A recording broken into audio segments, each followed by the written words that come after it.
Salut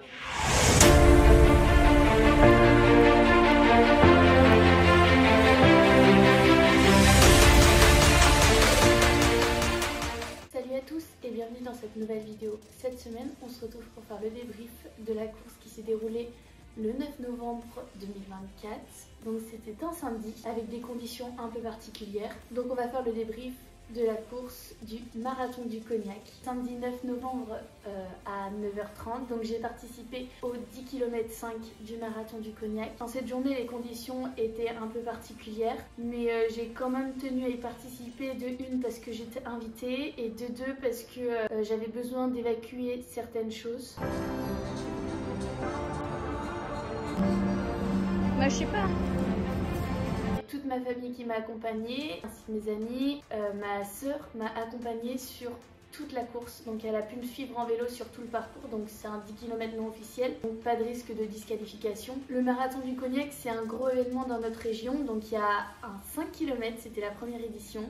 Le 10 km 5, ça fait des années avec le semi-marathon et le marathon. Donc pour le 10 km 5, on partait de Jarnac. Ensuite, on allait jusqu'à Bourg-Charentes. Et enfin, on revient à Jarnac.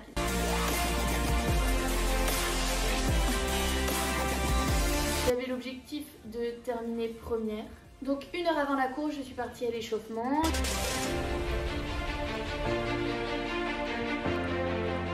J'ai fait environ 20 minutes de footing et ensuite j'ai fait un peu des gammes basiques. Donc montée de genoux, talons faits, jambes tendues. Deux, 3 accélérations et après je suis allée me placer sur la ligne de départ. Sur la ligne de départ, je me suis mis en première ligne avec ma nouvelle tenue Puma. Donc 9h30 départ de la course.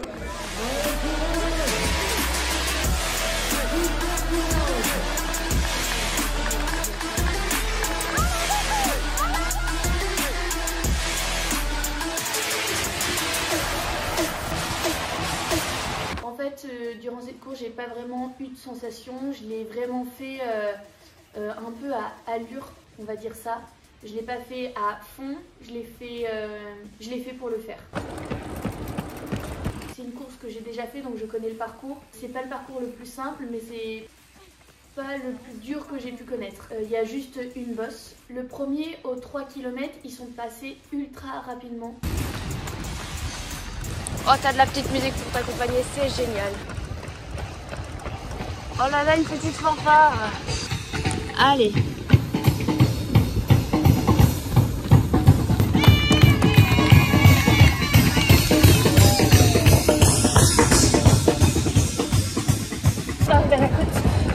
Et en fait, j'ai commencé à rattraper pas mal de gars, donc je suis partie dans le top 16 environ.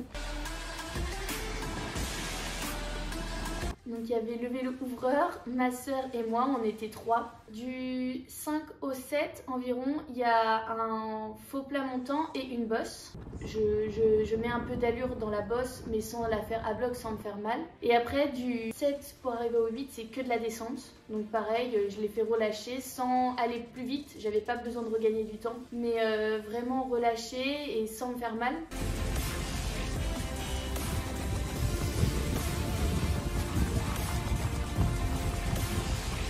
Donc du 8 au 10, on revient dans la ville. Une fois revenu dans la ville, c'est un peu plus bruyant parce que quand on était dans la campagne, c'était calme. Et là, quand on revient dans la ville, il y a du monde sur le parcours. L'arrivée est également en descente. La première fille. La première fille.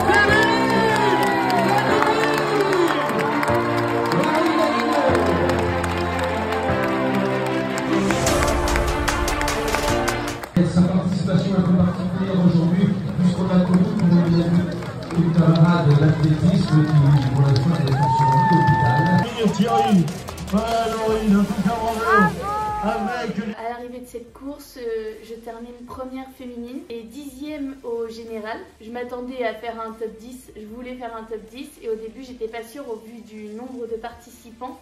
Lorina Vigneault. Quand ta femme avait dit si Lorine gagne, je veux l'interviewer. C'est ce qu'il a fait à l'arrivée. Je salue mon Thierry. Il y a du boulot demain matin, tu fais.